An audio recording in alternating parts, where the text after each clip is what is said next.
कि जहाज वाले उसकी ओर जाते थे और क्या हो जाता था, चट्टानों में जाकर वो जहाज टक्कर खाके सब लोग मर जाते थे। ओके, सो यूलिसिस ने कहा नहीं, मैं उसी रास्ते से यात्रा करूंगा और मैं उसके काबू में नहीं आऊंगा और मैं मंजिल तक पहुंचूंगा। ऐसे उसने चुनौती लिया, उसने चैलेंज लिया। ऑलराइट, सो उसने उसने क्या किया, एक जहाज लिया, लोगों को नाव चलाने वालों को और काम करने वालों को इकट्ठा किया और अपना यात्रा शुरू किया। यात्रा शुरू करके वो जब वो सायरन का म्यूजिक लगने लगा, उसने क्या किया, अपने लोगों को कान बंद करवा दी, सबका कान बंद करवा दी कि वो म्यूजिक ना सुने, और फिर अपना कान खोल के रखा, पर अपने आप को वो जहाज के ये शिप के बीच में एक बड़ा जो डंडा होता है जिसमें सेल लगा रहता है, उसमें अपने आप को बांध दिया। ओके, उसमें अपने आप को क्या कर दिया, बांध दिया। वो म्यूजिक सुन रहा, बाकी कोई सुन नहीं रहा कि सबका कान बंद है, पर उसका दिल में यह है वहां जाऊं, वो है ना, वो बांध के रखा इसलिए जा नहीं पा रहा है, पर दिल के गहराई में इच्छा है कि मैं जाऊं। और क्योंकि बंधा हुआ है और बाकी सबका कान बंद है, वो लोग पार हो गए। अनेक बार आप और हम पाप के ऊपर ऐसा ही विजय पाने की कोशिश करते हैं, बांधते हैं अपने आप को। कलीसियाओं में हम रूल लगा देते हैं, कानून बनाते हैं, कानून के आधार पर हम सोचते हैं कानून से अपने आप को बांध लिया तो मैं पवित्र जीवन जी सकता हूं। बिल्कुल नहीं प्रिय जीजो, वो ऐसा जीवन जीने के लिए परमेश्वर आपको और हमें नहीं बनाया। बांध के रखें अपने आप को, जाना चाहते हैं, करना चाहते हैं, करूंगा नहीं करूंगा तो क्या सोचेंगे कलीसिया वाले, है ना। प्रभु क्या सोचेगा उसके बारे में हम सोचेंगे नहीं, कलीसिया वाले क्या सोचेंगे, माँ बाप क्या सोचेंगे,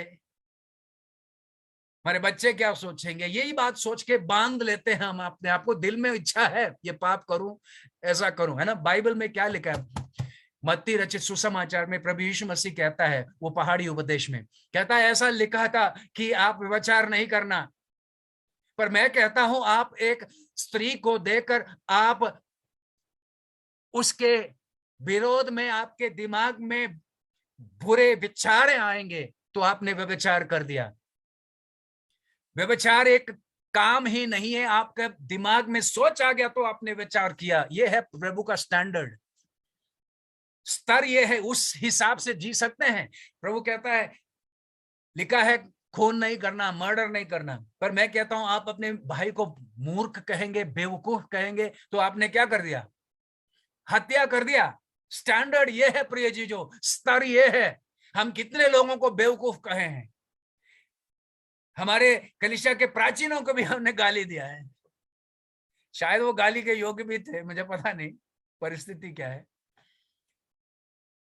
पर हम डरते नहीं है। बाइबल का स्टैंडर्ड ऊंचा है प्रिय, जो कानून से बांध के हम पवित्र जीवन नहीं जी सकते हैं। सो एक और व्यक्ति था जेसन, ये कहानी में आते हैं वापस। एक और व्यक्ति है जेसन, उसने कहा मैं भी इस चुनौती को लेता हूं, मैं भी इस चुनौती को लेता हूं। तो उसने अपने साथ एक सुंदर ख्वायर को ले लिया, उस जहाज में रख के वो लोग गए। जब सायरन की गाने शुरू हुआ, उसने अपने ख्वायर को बोलो तुम बजाओ, और इतना मीठा सुंदर अद्भुत गाना वो ख्वायर गाने लगे कि जेसन का आकर्षण अब सायरन्स की ओर नहीं गया, इस सुंदर म्यूजिक की ओर गया। उसको बांधना नहीं पड़ा, अपने लोगों के कान को बंद करना नहीं पड़ा, but they found something far more beautiful then the sirens. Siren के म्यूजिक से और श्रेष्ठ और उत्तम उन्होंने म्यूजिक को सुना, और ऐसा आकर्षित हुआ कि सायरन के गाना उनके लिए कोई क्या है प्रभाव नहीं पड़ा। उसी रीति से प्रिय जीजो, मेरे दोस्त जिसने ये पूछा पाप के ऊपर कैसा हम जीत सकते हैं, प्रभु यीशु मसीह को अपना जीवन का खजाना बनाइए प्रिय जीजो। प्रभु यीशु मसीह आपके सबसे श्रेष्ठ आनंद आप मानिए प्रिय जीजो। प्रभु यीशु मसीह के शरण में रहना, उसको प्रसन्न करना आपके जीवन का मकसद बनाइए। मैं कहता हूं पाप अपने आप अपने जीवन से खत्म हो जाएगी। Find Christ as your greatest treasure and sin will have no power over you. पाप का कोई प्रभाव आपके जीवन में नहीं रहेगा यदि यीशु मसीह प्रिय जी जो आपके जीवन का सब कुछ बन जाता है। कानून से नहीं होता है, पर आपका दिल में कौन राज्य करता है? आपके दिल आपने किसको दिया है? प्रभु प्रिय जी जो एक सच्चा चेला वो है जो अपना मालिक को सब कुछ समझता है,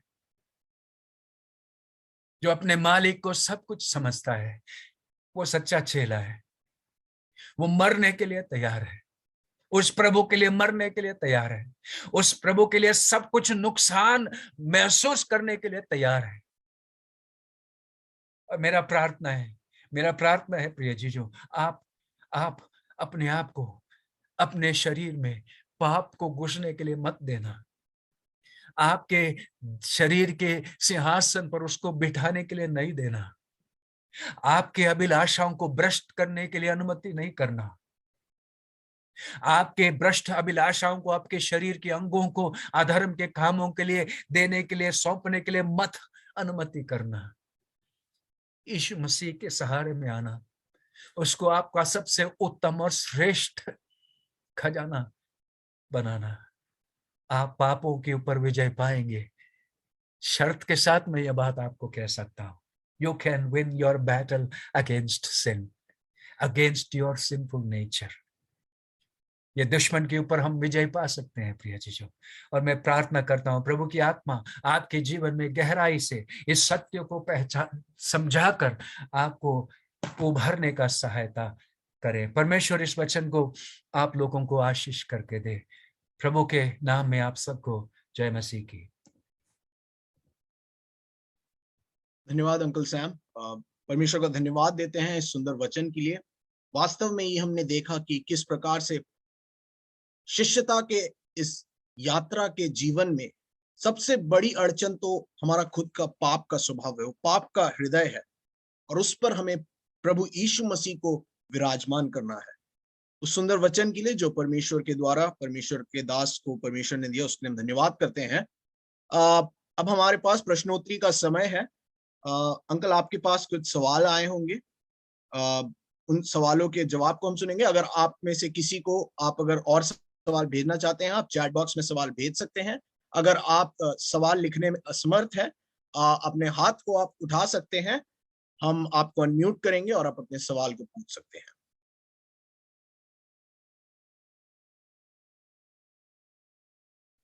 uncle you are unmute, you are mute, sorry. पाप के ऊपर कैसा जीत हासिल करना, वो एक प्रश्न ही देखा था, उसके बाद कोई प्रश्न नहीं आया मेरे पास।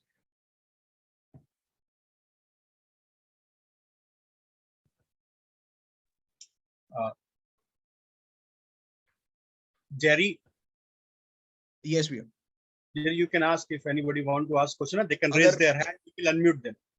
अगर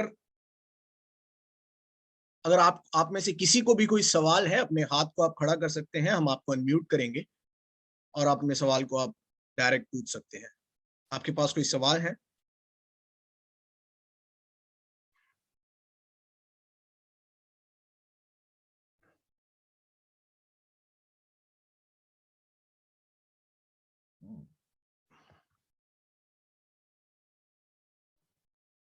अंकल आप रात में सोने से पहले जब ये वचन आपका दिमाग में घूमता है और कोई प्रश्न उठता है, आप कल भी पूछ सकते हैं।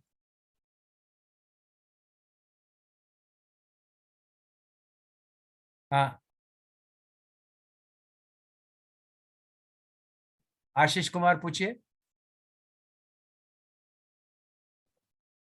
Help him to unmute. हाँ, ओके। प्रभु यीशु मसीह को हम सच्चा खजाना कैसे हम समझे?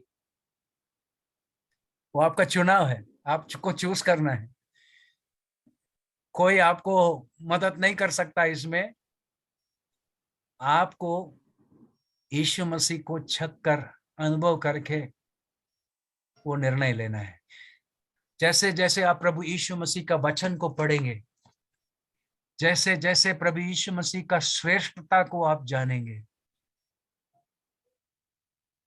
वैसा वैसा आप अपना जीवन प्रभु यीशु मसीह के अधीन करेंगे। तो बाइबल आप पढ़ना, और जब अनेक बार हम बाइबल इसलिए पढ़ते हैं हम संदेश दें किसी को ना, बाइबल जब आप पढ़ते हैं प्रभु यीशु मसीह का महिमा को वहां पहचानने के लिए आप पढ़ना। Read your scriptures to find Christ and His glory, not to give a sermon. एक वचन देने के लिए नहीं, पर उसका महिमा को आप देखिए, और उसके महिमा को जितना ज्यादा आप देखेंगे उतना ज्यादा आप अपना जीवन प्रभु यीशु मसीह को सौंपेंगे। That is the secret. और आपका चुनाव है प्रिय चीजों, कोई भी आपको इसमें मदद नहीं कर सकता है। प्रभु ने आपको ये काबिलियत दिया है चुनने का, दिया नहीं दिया आशीष है? जी सर, जी सर, जी।